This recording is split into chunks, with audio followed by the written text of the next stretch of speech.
नमस्कार, मैं हूँ राधा राणा और आप देख रहे हैं आरएबी टाइम्स। आज बिहार की राजनीति में एक बयान ने तूफान ला दिया है। जी हाँ, जनसुराज अभियान के मुखिया प्रशांत किशोर यानी पीके का एक वीडियो सोशल मीडिया पर तेजी से वायरल हो रहा है, जिसमें वो अपने ही कार्यकर्ताओं को गांजा फूंकने की सलाह देते नजर आ रहे हैं। हालांकि इस बयान को उन्होंने मजाकिया लहजे में कहा, लेकिन बात इतनी सीधी नहीं है। राजनीति में शब्दों का वजन होता है और जब जनता के बीच कोई नेता जाकर बदलाव की बात करता है तो उम्मीदों की बात करता है, तब ऐसे शब्द सवालों में घिर जाते हैं। रैली पटना के ऐतिहासिक गांधी मैदान में हो रही थी, जहां प्रशांत किशोर ने एक और भ्रष्टाचार, बेरोजगारी और शिक्षा जैसे गंभीर मुद्दों पर बोला, तो वहीं दूसरी ओर कार्यकर्ताओं को सलाह दी कि गांजा फूकना ही है तो 11 बजे के बाद फूकिएगा, उससे पहले नहीं। रात भर गांव वालों के साथ बैठकर गांजा मत फूकिएगा।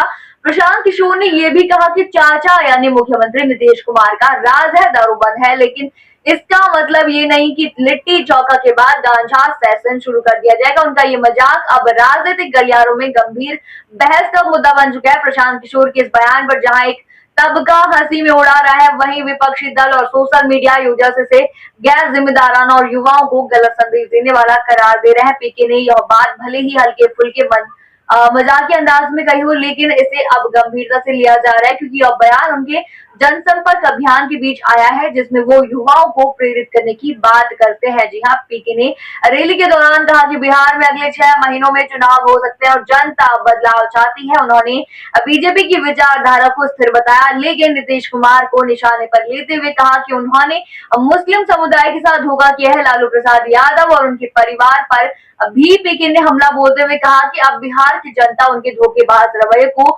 समझ चुकी है। उन्होंने साफ कहा कि अब वक्त आ गया है कि बिहार सिर्फ भाषणों से नहीं बल्कि असल बदलाव से आगे बढ़े। भ्रष्टाचार, पलायन और शिक्षा की बदहाली को खत्म करना होगा। सवाल ये उठता है कि जब एक नेता खुद को बदलाव का प्रतीक बताता है, जब वो युवाओं को प्रेरित करने की बात करता है, तो क्या ऐसा मजाक या बयान उसके उद्देश्य को कमजोर नहीं करता? सोशल मीडिया पर वायरल इस वीडियो को लेकर युवा वर्ग दो हिस्सों में बटा नजर आ रहा है। कुछ कह रहे हैं कि यह बस एक मजाक था और कुछ इसे बेहद गैर जिम्मेदाराना बयान बता रहे हैं। राजनीतिक हलकों में भी इस बयान को लेकर प्रतिक्रियाओं की बाढ़ आ गई है। कई नेताओं ने कहा कि यह बयान एक गंभीर मंच की गरिमा के खिलाफ है। वहीं प्रशांत किशोर समर्थकों का कहना है कि उनके कहने का आशय गलत तरीके से पेश किया गया है। इस पूरे घटनाक्रम ने बिहार की राजनीति में एक नई बहस को जन्म दे दिया है। क्या आज की राजनीति में हाशिए के नाम पर सब कुछ जायज है? क्या ऐसे बयानों से जनसंवाद मजबूत होता है या नेताओं की छवि कमजोर होती है? वहीं प्रशांत किशोर का ये दावा कि बिहार में अगले 6 महीने में चुनाव हो सकते हैं, इस बयान से कहीं अधिक महत्वपूर्ण है।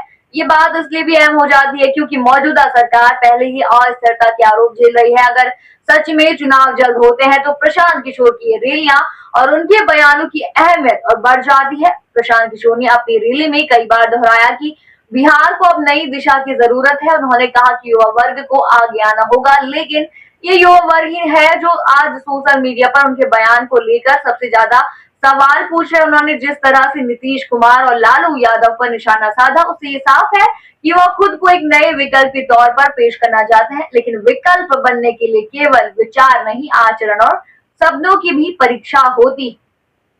पूरे मामले पर आप क्या सोचते हैं, हमें कमेंट सेक्शन में जरूर बताइए और बने रहिए आरएबी टाइम्स के साथ। साथ ही चैनल को सब्सक्राइब करना ना भूलें और हमारी फेसबुक और वेबसाइट के साथ भी जरूर जुड़ें।